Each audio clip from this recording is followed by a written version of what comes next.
Welcome back to TEW 2020. I am here with my first episode post Save Spotlight. We are here with Monday Night Raw. So, one thing we didn't go over in the Save Spotlight was the complete rosters for both Raw and SmackDown. So, I will do the complete roster Monday Night Raw right now. So, we will start at the top. We will start at the major stars. We have Becky Lynch, Braun Breaker, who has really caught on. CM Punk, Damian Priest, who is the Intercontinental Champion, Drew McIntyre, Gunther, Kazuchika Okada, MJF, Randy Orton, Rhea Ripley, the World Champion.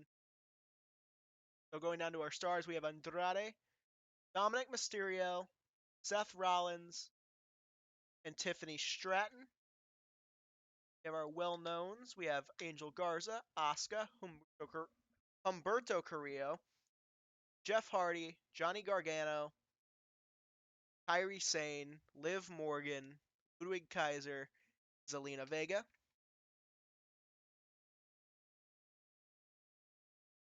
So next we have our recognizables. So Baron Corbin, Braun Strowman, Charlie Dempsey, Kota Kai, Finn Balor, Giovanni Vinci, JD McDonough and Balor are currently a babyface tag team here on the Raw brand. We have Lexis King, is in charge of his stable with Charlie Dempsey and a few others. We have Matt Hardy, Nia Jax, Santos Escobar, The Miz, Tommaso Ciampa, Tony D'Angelo, and Xavier Woods. So our unimportant superstars as of right now is Amari Miller, a tag team with another one of the women in this category.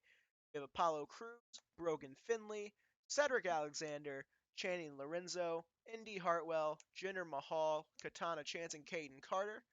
Kaya Saint, who is the tag team of Amari Miller.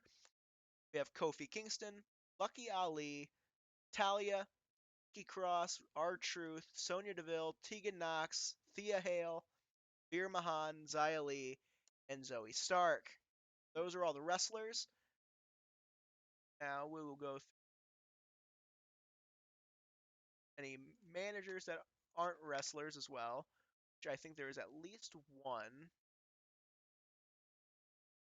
So we got Zelina Vega. Set everything here because one I'm not seeing here. Maybe because she's not assigned to the Raw brand. Find out. Yep, there we are. I'll assign her to Raw now. She is the manager for the team of Amari Miller, Kaya Saint. Alrighty, so that is the Monday Night Raw roster. Next, we're going to Monday Night Raw. Alrighty, we are kicking off Monday Night Raw with Adam Pearce in the ring. Adam Pearce welcomes everybody to Monday Night Raw and would like to call out and bring out the brand new Intercontinental Champion, Damian Priest. Damian Priest comes out, and Adam Pearce congratulates him on becoming the Intercontinental Champion. However, the hard work does not stop here, as the next paid live event, Night of Champions, is a dual-branded show where every championship must be defended, and the Intercontinental title will be defended in a fatal four-way match. Challengers will be determined by 3 separate fatal four-way matches tonight. Damian Priest cuts him off before he can announce the competitors in these matches, saying that this is BS, this is unfair. Why should he have to make his first Intercontinental title defense at Night of Champions in a fatal four-way match when he is then cut off by Johnny Gargano? Johnny Gargano comes out and says that it may not be ideal. He is more than willing to earn his way into the fatal four-way match at Night of Champions, and he would like Adam Pearce to let him know who his opponents will be. Adam Pearce once again goes on to try and introduce the competitors when he is interrupted by Andrade, Santos Escobar, and Zelina Vega. Zelina Vega talks for the group, and she says that it doesn't matter who the competitors are. Andrade and Santos Escobar, one or both of them will win their match or matches tonight, and will go on to become the Intercontinental Champion. Seth Rollins comes out. He says he may have come up a little bit short at the last Raw pay-per-view, Vengeance against Drew McIntyre, but he is ready to work his way back up. He's at the bottom. He's ready to work his way back to the top, and he believes that one of these Fatal 4-Ways is his big moment. Adam Pearce finally thinks he's going to get to announce the matches, so he gets the first one off. He gets to announce that Johnny Gargano will compete against Santos Escobar, and then as the rest of the competitors are being announced, he is cut off once again by CM Punk. CM Punk comes out.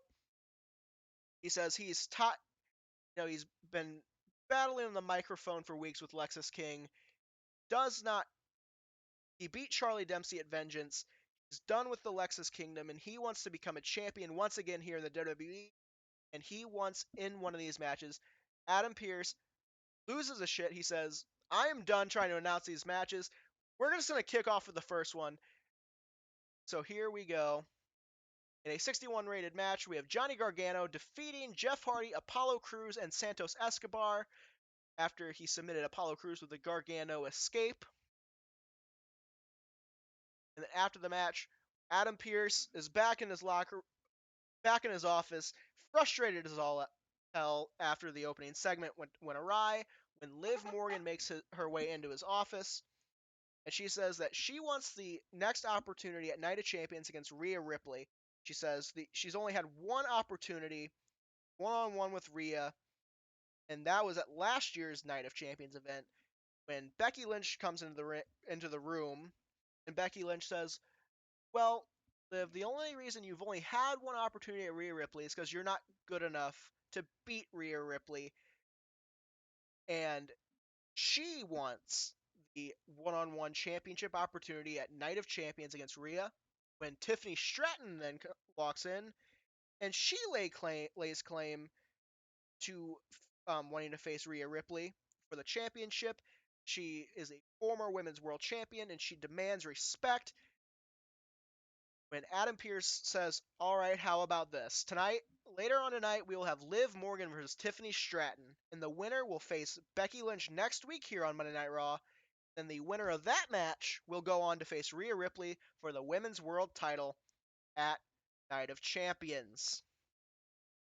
Go on from here with a women's tag team match as Dakota Kai and Kairi Sane defeat Amari Miller and Kaya Saints, the New Chicks. After that match, Gunther comes down to the ring. Gunther, along with Imperium. Gunther says after he was embarrassed at WrestleMania, losing the World Heavyweight Championship to Julius Creed. He was embarrassed the way he lost the Intercontinental Championship last year to Dominic Mysterio. He said 2 weeks ago, and then he says 2 weeks ago here on Monday Night Raw, he destroyed Dominic Mysterio, and we may never see Dominic Mysterio again, and even if we do, he will never be the same. So the story behind this is when Gunther came back 2 weeks ago after losing at WrestleMania. He got a match with Dominic Mysterio, who was the guy who beat him for the Intercontinental title. Gunther then went from didn't just beat Dominic Mysterio, he beat him to the point where the referee had to stop the match. Dominic Mysterio could no longer continue. So Gunther continues on here. He says he did the same thing to Kofi Kingston last week, and now he is going to do that to every single person he steps into the ring with until he becomes a champion again. And that's where that segment is done. So next we have Kazuchika Okada and Baron Corbin, as Kazuchika Okada defeats Baron Corbin. And after the match, he gets on the microphone and he says that he is disappointed in his loss against MJF at Vengeance this past weekend. However, he will not let it get him down, and he is ready and feels he is deserving of another opportunity at MJF at Night of Champions. Next, we have Angel Garza and Humberto come down to the ring.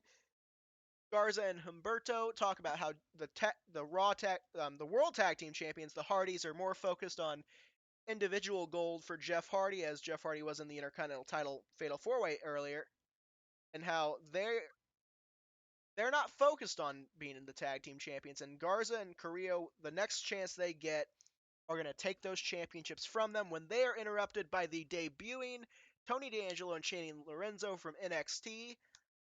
The family, they go back and forth on the microphone a little bit, which leads to a match. And in a 67 rated match, the Latin lovers, Angel Garza and Humberto Carrillo, defeat the family. And then we cut to commercial break, and once we get back from commercial break, Garza and Humberto are backstage celebrating their win after the match when they are cut off by the Hardy Boys, who say they're more focused than they've ever been as being tag team champions, because they realize they're older now. They have to be focused. They have to treat every match like it could be their last, and that they will happily defend those tag team titles at Night of Champions against the Latin Lovers. Alrighty, so now we got not Damian Priest, Drew McIntyre backstage with Adam Pearce in Pearce's office. Drew says Kazuchika Okada lost to MJF 2 nights ago. Kazuchika Okada should not be getting a championship match. Drew McIntyre won at Vengeance. He beat Seth Rollins in a last man standing match, and he deserves the opportunity for the Intercontinental title. I mean, not for the WWE title. Pierce agrees with him. Pierce says, you know what, Drew, you're right. You do deserve an opportunity. So how about this? Next week here on Monday Night Raw, it'll be Drew McIntyre versus Kazuchika Okada, with the winner facing Maxwell Jacob Friedman for the WWE Championship at Night of Champions. So next week here on Monday Night Raw, we got Drew McIntyre and Kazuchika Okada for, I believe, the first time ever one-on-one, with the winner facing MJF at Night of Champions. Alrighty, so now we get to the second of 3 fatal 4-way matches for tonight. We have Lexis King, The Miz, Finn Balor, and Ludwig Kaiser. And Lexis King defeats Miz, Balor, and Kaiser and advances himself into the fatal 4-way Intercontinental Championship match at Night of Champions. Next up, we have Rhea Ripley cutting a backstage promo on both Liv Morgan and Becky Lynch, saying that, and Tiffany Stratton, saying neither of them deserve an opportunity at Rhea Ripley. No one can beat Rhea Ripley, and no one has beaten Rhea Ripley in years. And the only reason her title reign was cut short was because of injury, and that there is nobody on this roster, on the SmackDown roster, on the NXT roster that can defeat her. And next we have Liv Morgan defeating Tiffany Stratton. And Liv Morgan advances to a match with Becky Lynch next week here on Monday Night Raw.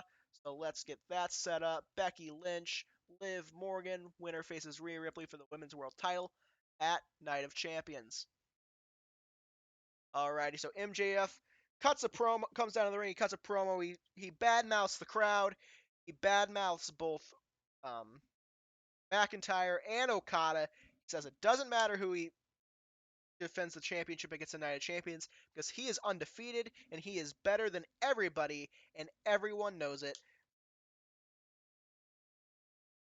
Alright, we get to our main event, which is an 85 rated match. Big main event for the final spot in the Intercontinental Championship Fatal 4-Way, as CM Punk defeats Braun Breaker, Seth Rollins, and Andrade Cien Almas. So CM Punk defeats those 3 men. During the match, we had Randy Orton, who just lost a match to Braun Breaker at Vengeance, come in and hit a RKO on Braun Breaker to take him out of the match, where CM Punk ended up pinning Seth Rollins, the GTS. And after the match, CM Punk gets up on the turnbuckles. He's celebrating. Damian Priest, who is at ringside, is staring up at him. They're kind of bad-mouthing each other. They've had a long, drawn-out feud for a good 6 months that ended at WrestleMania, but it's live again because now they're both in a match for Damian Priest's championship. and Lexus King and his group come out on the stage as they've also been feuding with Punk lately, and this is how Monday Night Raw goes off the air, and Monday Night Raw ends with a 88 rated show, and that is how the show will end. Thank you guys for watching, and I will see you next time with Friday Night SmackDown.